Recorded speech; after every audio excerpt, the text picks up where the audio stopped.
Assalamualaikum warahmatullahi wabarakatuh. Kita akan lanjutkan materi lagi untuk reading comprehension ya. Kemarin sudah ada skill 1 dan 2, maka kita akan lanjutkan untuk skill yang ketiga, yaitu menjawab pertanyaan mengenai stated detail secara benar. Nah, untuk penjelasannya yang lebih lanjut nanti kita akan mulai di page yang kedua ya. Skill ketiga, menjawab pertanyaan mengenai stated detail secara benar. Nah, ini penjelasannya akan saya bacakan saja karena memang sudah bagus ya penjelasannya, bahwa stated detail ini adalah pertanyaan dalam reading comprehension yang berfokus pada mengenai sepotong informasi dalam teks ya, bukan kesimpulan. Jadi sepotong informasi, bukan kesimpulannya. Maka jawabannya dari pertanyaan seperti ini adalah ya kita harus mencari di dalam informasi tersebut dalam teks, dalam baris-baris tertentu dalam teks tersebut secara teliti gitu ya. Ya, mungkin ada beberapa yang tidak secara langsung kalimatnya benar-benar sama, tetapi di restatement ya, atau di ditulis dalam bahasa yang berbeda ya. Tapi intinya masih sama, itu adalah restatement.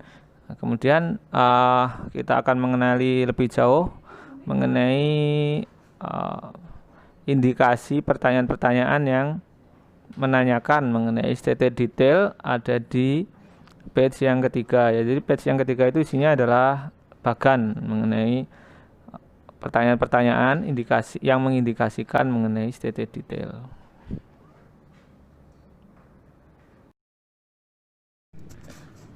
Oke, yang pertama kita mulai dari mengidentifikasi pertanyaan yang mengindikasikan stated detail ya. Nah, di sini ada beberapa indikator pertanyaan tersebut. Yang pertama adalah according to the detail dan seterusnya dan seterusnya. It is stated in the passage bla bla bla. In the passage indicates that. Nah, kemudian selanjutnya adalah the author mentioned that. Nah, yang terakhir adalah which of the following is true. Nah, ada indikasi pertanyaan-pertanyaan seperti ini, maka dia akan jawabannya akan berhubungan mengenai stated detail ya. Yang diinginkan dari pertanyaan yang sudah disebutkan tadi adalah mengenai stated detail. Ya. Kemudian kita pindah ke yang bagian kedua, yaitu cara mencari jawaban dari pertanyaan sejenis itu bagaimana. Nah, ini yang pertama adalah kita harus memilih kata kunci dalam pertanyaannya. Kata kunci ya. Jadi kita harus tahu kata kuncinya. Nah, mengidentifikasi kata kunci itu bagaimana? Anggaplah misalnya ya, ini contoh saja ya. Which of the following is true about Jane Red? Contoh ya. Maka yang kita lihat dari pertanyaan itu kata kuncinya adalah Jane Red. Ya.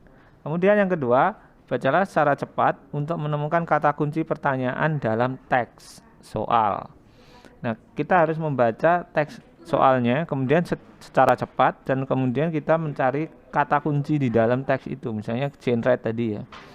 Kemudian setelah ketemu, kita masuk ke bagian yang ketiga, yaitu mencermati bagian teks yang kita ada dalam kata kuncinya ada di dalam teks di bagian tersebut ya. Jadi kalau kita sudah nemu kata kuncinya di bagian ini gitu, kita cermati sekitar di bagian itu ya. Kemudian melihat opsi jawaban yang restate idea atau informasi dari bagian teks yang terdapat kata kunci soal di dalamnya. Jadi kita melihat opsinya, kemudian kita mencocokkan dengan informasi yang kita temukan di teks ya. Mungkin beberapa dari pilihannya itu adalah sudah di restatement ya. Itu biasa. Jadi kita harus memahami intinya dari restatement opsi tadi. Begitu ya. Jadi kita cocokkan fakta antara di teks dengan opsi-opsi yang sudah ada di dalam soal itu ya. Sekalipun opsi-opsi tersebut adalah sudah di restatement, kita harus menangkap inti dari restatement itu, kemudian kita cocokkan dengan fakta atau informasi yang terdapat dalam teks mengenai kata kunci itu ya. Nah, misalnya genre tadi misal. Kemudian yang terakhir adalah mengeliminasi semua yang bertentangan dengan restatement. Jadi kita cocokkan atau dengan opsi ya.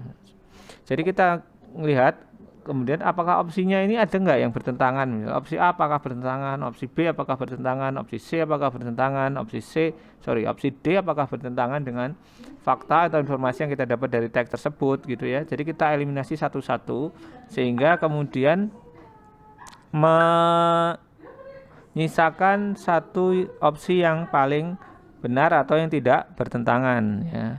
Begitu kira-kira untuk penjelasan mengenai skill 3. Nanti untuk latihannya juga silakan dikerjakan ya. Latihannya juga ya exercise 3 ya, memang reading begitu. Banyak latihannya daripada teorinya. Saya rasa that's all that I can say for this material. Thanks for your attention. See you next meeting and assalamualaikum warahmatullahi wabarakatuh.